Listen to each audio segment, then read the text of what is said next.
guys, welcome back to our channel. Oh, don't I feel good being here once again, frank with you. I only get to see you tukiwa hapa. So this is Being 40, and one thing I want to say, thank you so much for all of you who've been giving us feedback, while I'm subscribed, those guys who share our videos. We really appreciate you. And today, guess what? We are going to talk about investments. It's all about money. And most of you have asked us, how is it, having turned 40 and looking back and seeing how we have been spending money, how we have been investing. So today we're going to just be shedding more light on this. And I don't know, Frank, Jumenyamaza, Ebu tell us, when I joined into a brutal fact, Ebu, just tell me, how has it been for you in terms of money? I mean, when it comes to money, there's a quote I usually like expressing is, sometimes I feel like if we tell people the brain is an app, they can start using it. And, this is because we spend a lot of times on our phones, on our gadgets and everything else. But if you bring it out closer to money, I mean, if we don't use so much when we're thinking, because think of it this way, if you cannot control your emotions, you cannot control your finances, right? And if you cannot control your emotions, you cannot control your finances. I'm also learning. Yeah, and this is why I say so, because most of the time, we buy things or we purchase things using emotions and justify using logic. Why are you describing me?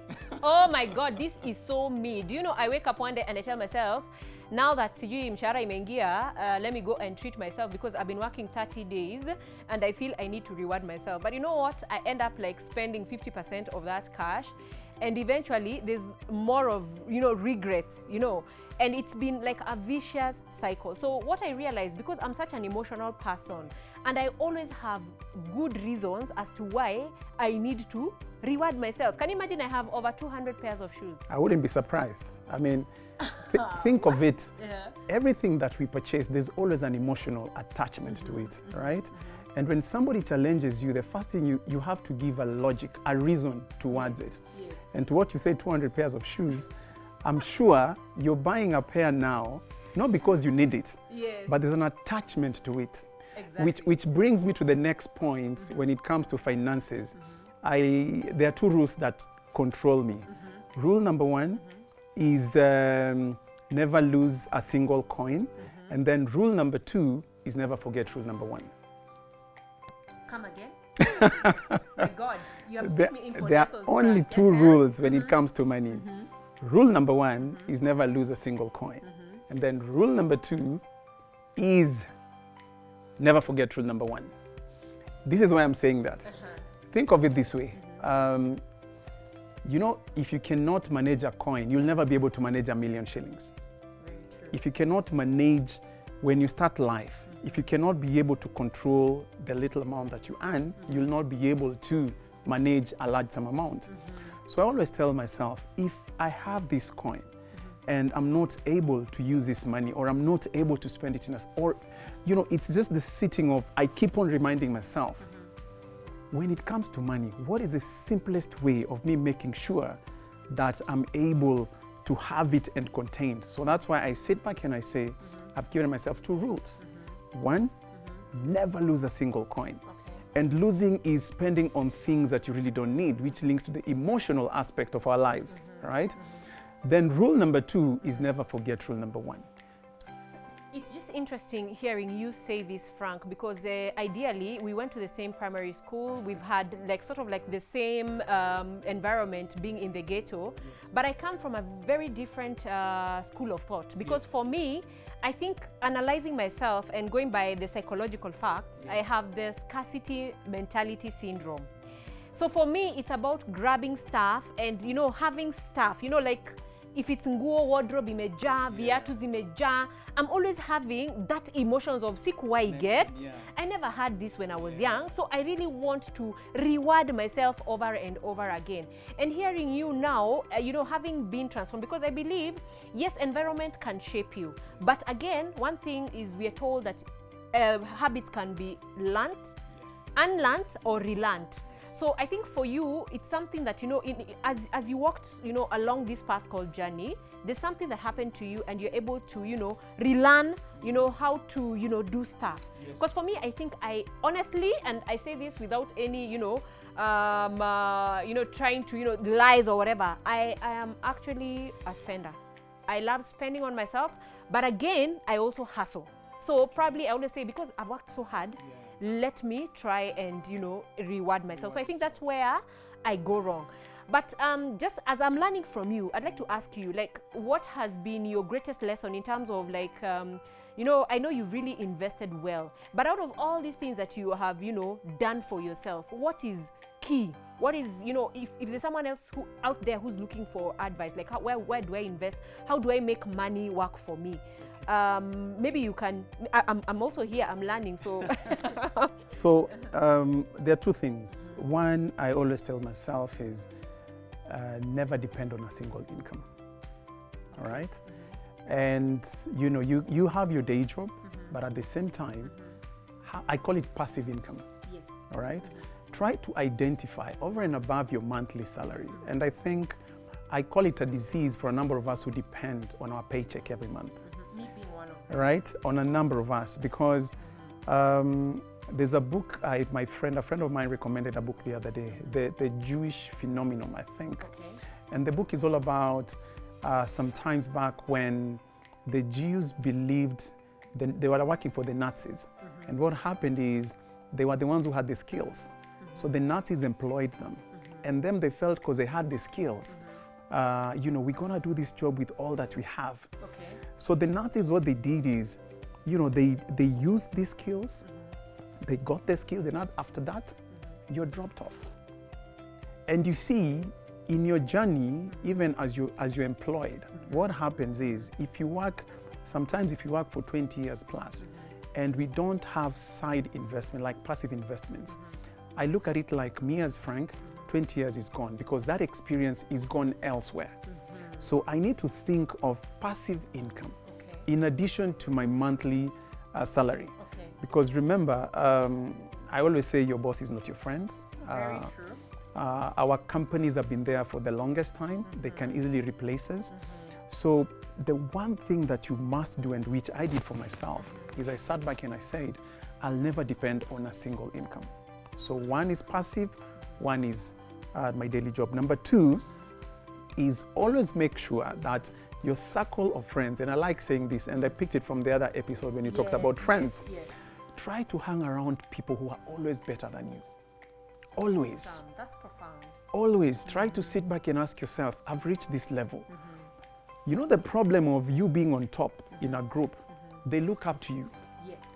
And if you have ego and pride, you'll be like, I'm the top, mi ndio yani, you know, mi ndo wananijua. So that will make you feel comfortable and you conform. But every time you find yourself you've reached at a certain point with a certain group of people, try and move to another group where you're not the top, you're the bottom. Then they pull you up. Exactly. So for me, over time, these are some of the things that have been pulling me through. Wow, wow, I love that. I love that. What I've picked a lot from you, because for me, of course, I am doing things the wrong way, I must confess. But even looking up, looking at you, and of course, having us guys being friends, I'm really learning, to see how, you've set your mind, I love your belief systems. I love the way, you challenge yourselves. And I think one thing that I'd really, like to work in me is, that thing of employment, that mentality of employment. You're always, looking for that salo at the end of the month. But Frank, we are Kenyans, eh? We are always wanting to buy land. Okay. Yeah, everyone is always investing in land or, doing housing schemes. There's those patterns that we Kenyans follow. What's your thought on this? It's an interesting thing, and people have different views and perspectives, and I have a different view, which is personal. I always tell myself, if you buy things you don't need, sooner you'll be selling things that you need. If you start buying things that you don't need now, but later in life you'll find yourself, you're selling the most critical things you have in your life. When it comes to land, and I think in our culture, you'll get, it is a belief people from certain areas, Yes. have this and have that. For me, I called buying land, in my view, a dead investment. Why dead? Because we tend to be a nation of being speculative. Okay. I'm buying land because I had a certain radio host or somebody saying, buy land at this place. Yes. It's being sold at this price. I'm not buying it because it is part of my vision, it is part of my plan, it is part of my priority. So, Because of influence. exactly. So there's a lot of advertisements going out there and saying, there's property, there's property, there's property. And it's cheap. So what do? I don't need that land now. I go get my money or even a loan, and then I buy the property. It's dead investment for me. It will just sit there and it's property. Now, Yes. what do? I'm not saying that I have pieces of land, but I sit back and I ask myself, what is it that can give me instant revenue or instant income? Okay. So when you come and start thinking of your passive income, also try to have something that gives you some constant cash flow for you to be able to do the small things in the house. Wow. I'm not against What would land, that no. be? Well, Just expand, it yeah. depends on a number of people. Most of us come from the view of, if I need to do something, then I need to start earning 100,000 a month or 200,000 a month side hustles. Yes. No. I have seen somebody who went and invested in 10 mkokotenis, the cats. Okay. And this is not somebody who is coming from a humble life. It's somebody who lives in the high market areas. Yes. Per mkokoteni, those guys are giving him 500 shillings per day. And he has 10. That's 5,000. That's 5,000. Awesome. To invest in 10 mkokotenis, it's only 100,000. It's only 10,000 to make one. Yes. This guy earns 5,000 a month, stress-free, easy. So sometimes we might try to think of the bigger things. We say, no, I want to buy something that will give me 100,000, Yes. No, start from somewhere. Because this guy makes 5,000 a day. Multiply that by 30 days, he has 150. Passive income. Somebody else decides, I'm gonna buy a motorcycle and, I'll lease it out. Yes. And he ends up buying, 3, 4, 5 motorcycles. Yes. Of course, each and everything comes with its challenges. Exactly. But all I'm saying is go back to yourself and ask yourself, what are some of these things that you can do and they're going to propel your passive income? It's very critical. What? It's been a few minutes with you, Frank, and I always say, I just love the kind of motivation you give me. And I think maybe based on what we get as part of our feedback, we might need to have another session on investments, because I think, it's such a powerful topic, because we all, life revolves around certain things, and investment is one of them. So just listening to you has really given me food for thoughts.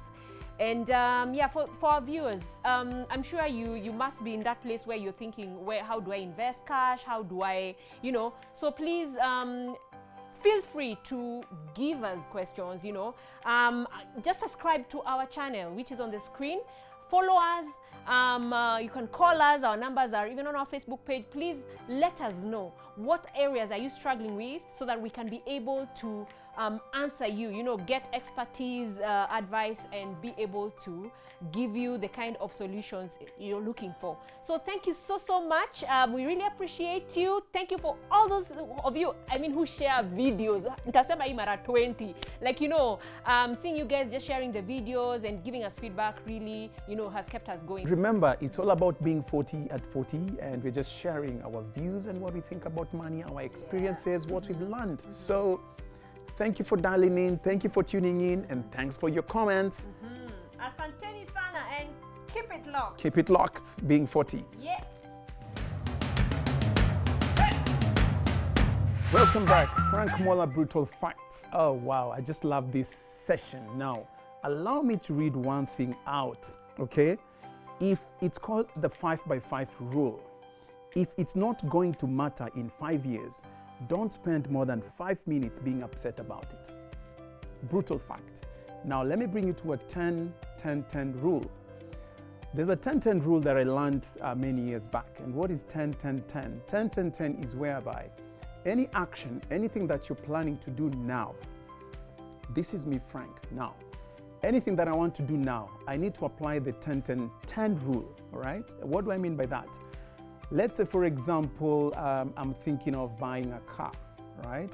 I need to ask myself, in the next 10 seconds, in the next 10 minutes, in the next 10 days, in the next 10 weeks, in the next 10 months, in the next 10 years, what value or what benefit does it bring to me? Then work backwards. And if you see everything coming out positively and it's making sense, then go ahead and buy that car. Well, I know brutal facts links to being 40 as well, but let me tell you guys something else. In your 20s and in your 30s, and to the teenagers mainly, and I'm gonna be brutal about this. When you meet that boy, when you meet that girl, okay, and you're just about to think of doing things that you're not supposed to do, I'll call it as it is, you wanna have sex. Let me tell you one thing, all right? Apply 10-10-10 into that principle. Ask yourself as a girl, in the next 10 seconds, in the next 10 minutes, in the next 10 hours, in the next 10 weeks, what's going to happen to you? Trust you me, in the next 10 seconds, you're gonna have fun. In the next 10 minutes, you're going to have a headache, what has just happened. In the next 10 days, you're not sure if you're pregnant. In the next 10 weeks, you're pregnant.